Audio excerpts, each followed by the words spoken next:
Hai adik-adik, selamat sore. Hari ini kita akan belajar bahasa Indonesia dengan materi kalimat efektif. Kita mulai ya. Oke, kita lihat yang pertama. Apa sebenarnya kalimat efektif itu? Jadi, untuk pengertian kalimat efektif adalah kalimat yang memenuhi syarat-syarat komunikatif, gramatikal, dan sintaksis serta sanggup dipahami dan menimbulkan daya hayal pada diri pembaca. Maksudnya, memenuhi syarat komunikatif artinya kalimat efektif itu mudah dipahami para penutur dan para pendengar. Kemudian, memenuhi syarat gramatikal, yaitu memenuhi syarat tata bahasa Indonesia, dan memenuhi syarat sintaksis, yaitu memenuhi kaidah-kaidah kalimat yang lengkap sesuai dengan ejaan bahasa Indonesia. Selanjutnya, sebuah kalimat dapat dikatakan efektif apabila memenuhi syarat sebagai berikut. Yang pertama, kesatuan. Kesatuan di sini adalah keseimbangan antara pikiran atau gagasan dan struktur bahasa yang digunakan. Pikiran atau gagasan kalimat diperlihatkan oleh kesepadanan yang kompak dan kepaduan pikiran yang baik. Kesepadanan struktur yaitu keseimbangan antara gagasan dengan struktur bahasa yang dipakai dalam kalimat. Dengan kata lain, struktur kalimat harus seimbang atau sepadan dengan konteks atau maksud dalam kalimat tersebut.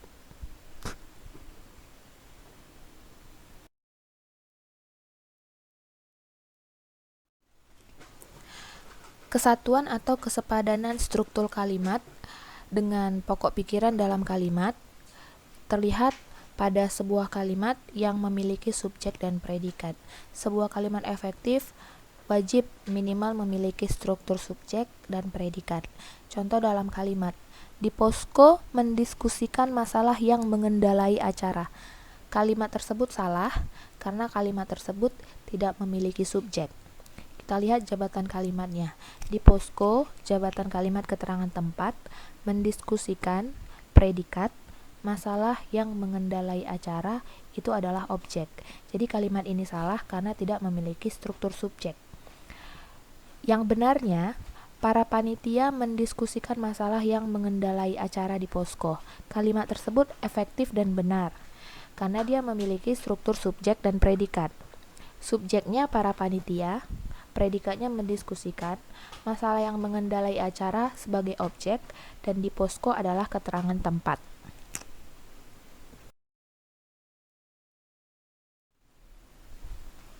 Syarat kalimat efektif yang kedua, kalimat efektif itu harus memiliki keparalelan bentuk, yaitu kesetaraan bentuk kata yang digunakan dalam kalimat. Keparalelan merupakan kesamaan bentuk yang digunakan dalam kalimat itu. Maksudnya adalah, jika pada kata pertama berbentuk verba, maka kata kedua juga harus berbentuk verba. Atau, jika kata pada kalimat pertama berbentuk kata benda, di kalimat kedua juga harus berbentuk kata benda. Itulah yang dimaksudkan dengan paralel. Sebagai contoh, kita lihat kalimat. Kegiatan pembelajaran hari ini menganalisis cerita dan perbaikan kalimat. Kalimat ini salah dan kalimat ini termasuk kalimat yang tidak efektif. Alasannya, kalimat ini tidak memiliki keparalelan. Nah, dalam kalimat ini, menganalisis merupakan kata kerja dan perbaikan adalah kata benda. Jadi, dalam kalimat ini kedua kata tersebut tidak paralel atau tidak setara. Yang benar, kegiatan pembelajaran hari ini menganalisis cerita dan memperbaiki kalimat. Kalimat ini sudah efektif karena dia memiliki keparalelan. Menganalisis dengan memperbaiki sama-sama verba atau kata kerja.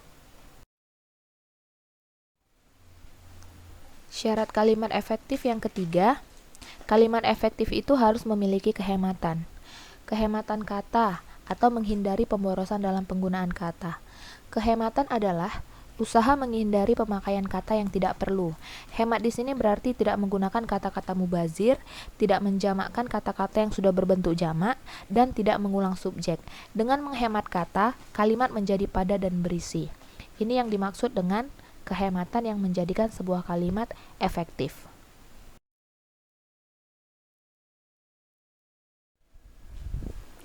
Kita lihat contoh dalam kalimat.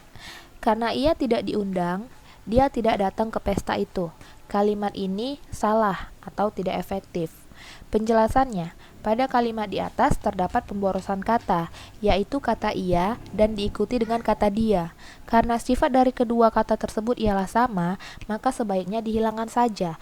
Maka kalimat yang benar, karena tidak diundang, dia tidak datang ke pesta itu. Kalimat ini sudah benar dan sudah hemat kata. Contoh yang kedua, meskipun hujan, tetapi kami tetap datang ke SSC. Kalimat ini salah dan tidak efektif. Kenapa? Karena pada kalimat di atas terdapat pemborosan konjungsi atau kata penghubung, yaitu konjungsi meskipun diikuti konjungsi tetapi. Karena sifat dari kedua konjungsi tersebut ialah sama, maka sebaiknya dihilangkan saja salah satunya. Jadi kalimat yang benar, meskipun hujan, kami tetap datang ke SSC. Kalimat ini sudah hemat kata, sudah efektif, dan sudah benar.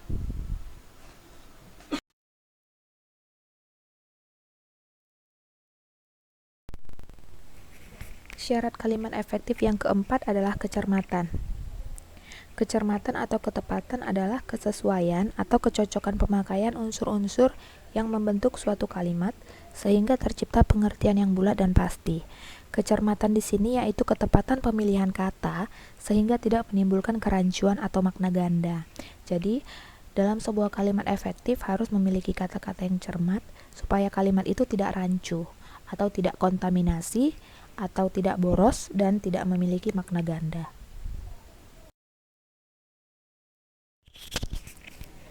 Kita lihat contoh dalam paragraf. Saya ini adalah mahasiswa Universitas Gadjah Mada. Kebetulan saya kontrak rumah di daerah Stasiun Tugu. Jadi untuk pergi kuliah, saya harus menggunakan transportasi umum yaitu Trans Jogja. Selain saya, banyak para mahasiswa Gadjah Mada yang tinggal di daerah Stasiun Tugu yang menggunakan fasilitas Trans Jogja sebagai sarana transportasi. Nah, paragraf ini salah dan tidak efektif, karena di dalam paragraf ini terdapat beberapa kalimat yang tidak cermat. Contoh kalimat yang sudah dibenarkan sehingga menjadi kalimat efektif. Saya adalah mahasiswa Universitas Gadjah Mada. Saya kontrak rumah di daerah Stasiun Tugu. Untuk pergi kuliah, saya menggunakan transportasi umum yaitu Trans Jogja. Selain saya, banyak mahasiswa Gadjah Mada yang tinggal di Stasiun Tugu menggunakan fasilitas Trans Jogja sebagai sarana transportasi. Nah, paragraf ini sudah efektif dan sudah benar, karena dia sudah menggunakan beberapa kalimat yang cermat, seperti penggunaan konjungsi, seperti penggunaan kata-kata yang tidak perlu digunakan.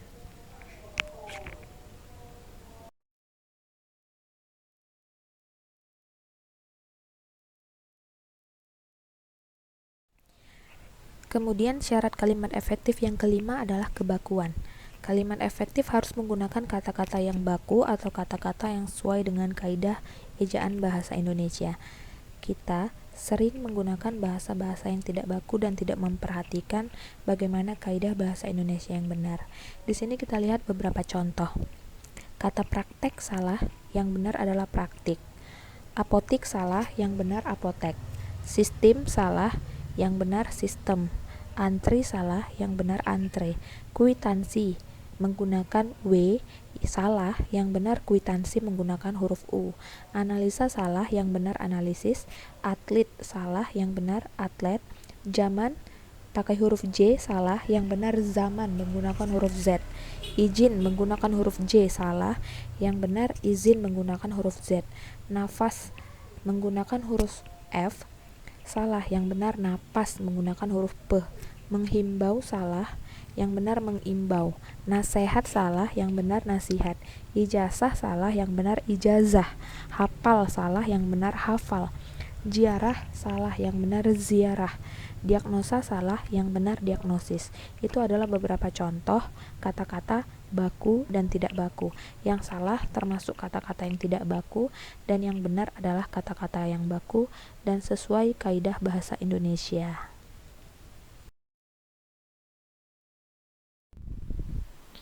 Selanjutnya, syarat kalimat efektif yang keenam adalah kepaduan. Koherensi atau kepaduan adalah terjadinya hubungan yang padu antara unsur-unsur pembentukan kalimat, merupakan syarat dari kalimat efektif agar diharapkan nantinya setiap informasi yang diterima tidak terpecah-pecah. Kepaduan, informasi tersusun dengan padu dan tidak terpecah-pecah. Artinya dalam sebuah kalimat efektif tidak perlu ada kata-kata yang seharusnya tidak terdapat pada kalimat itu, dan kalimat efektif tidak perlu bertele-tele, tidak perlu panjang. Yang penting kalimat efektif hemat, padu, dan tidak ambigu.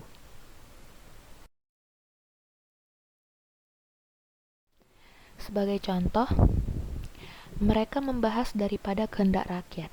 Kalimat ini termasuk kalimat yang tidak efektif atau kalimat yang salah. Yang benar, mereka membahas kehendak rakyat. Kata daripada pada kalimat yang salah itu menunjukkan kalimat itu terlalu bertele-tele dan kalimatnya tidak efektif. Contoh yang kedua, saya, di mana selaku ketua RT, bertanggung jawab terhadap warga. Kalimat ini salah atau tidak efektif. Kalimat yang benar, saya, selaku ketua RT, bertanggung jawab terhadap warga. Ini adalah kalimat yang benar. Jadi, koherensi yang rusak karena menyisipkan sebuah kata seperti daripada atau di mana pada kalimat tadi antara predikat kata kerja dan objek penderita, membuat kalimat itu menjadi tidak efektif.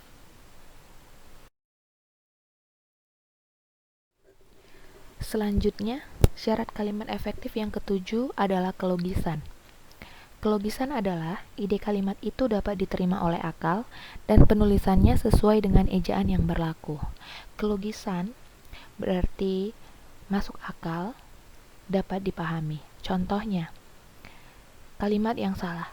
Kepada Bapak dosen, waktu dan tempat kami persilakan. Ini adalah contoh kalimat yang tidak logis, karena seolah-olah yang dipersilahkan adalah waktu dan tempat, bukan Bapak dosen. Jadi, kalimat yang benarnya adalah Bapak dosen, kami persilakan. Itu adalah kalimat yang efektif.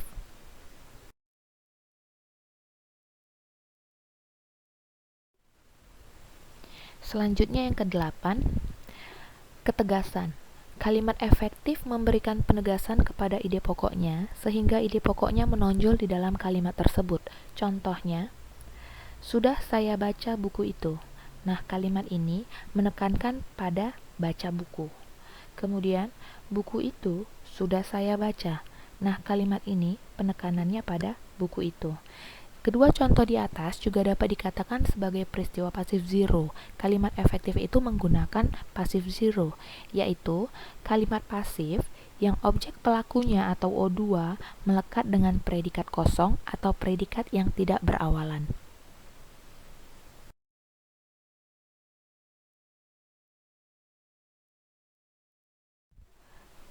Syarat kalimat efektif yang selanjutnya, kalimat efektif tidak boleh ambigu. Jika suatu kalimat menimbulkan makna ganda atau kita sebut ambigu, kalimat tersebut termasuk kalimat yang tidak efektif. Jadi itu bisa tergantung kepada penekanan kata atau jeda kalimat. Sebagai contoh, kalimat anak dokter Andi sakit. Kalimat tersebut ambigu karena orang yang membacanya akan dapat menafsirkan dua makna. Pertama, anak dokter Andi sakit. Seseorang akan menafsirkan bahwa memberitahu pada anaknya kalau dokter Andi yang sakit. Yang kedua, anak dokter Andi sakit. Penafsirannya, seseorang memberitahu bahwa yang sakit adalah anak dari dokter yang bernama Andi.